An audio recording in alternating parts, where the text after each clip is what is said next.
BNP chairperson ও তিনবারের প্রধানমন্ত্রী বেগম খালেদা জিয়াকে মুক্তি দেয়া হয়েছে। মঙ্গলবার এক আদেশে তাকে মুক্তি দেয়া হয়। রাষ্ট্রপতির প্রেস উইংয়ের পাঠানো এক বিজ্ঞপ্তিতে বলা হয়েছে, রাষ্ট্রপতি মোহাম্মদ শাহাবুদ্দিনের সাথে তিন বাহিনী প্রধান, বিভিন্ন রাজনৈতিক দলের নেতৃবৃন্দ, সুশীল সমাজের প্রতিনিধি ও বৈষম্য বিরোধী ছাত্র আন্দোলনের নেতৃবৃন্দের বৈঠকের সিদ্ধান্তের পরিপ্রেক্ষিতে জাতীয় সংসদ বিলুপ্ত করা হয়েছে।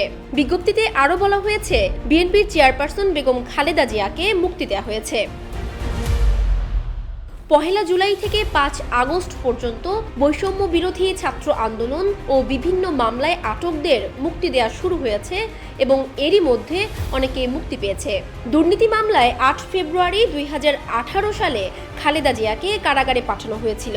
পরে বাসায় থেকে চিকিৎসা ও বিদেশে না যাওয়ার শর্তাপেক্ষে 6 মাসের জন্য কারাগার থেকে মুক্তি দেওয়া হয়। এরপর কয়েক দফায় সেই মেয়াদ বাড়ানো হয়।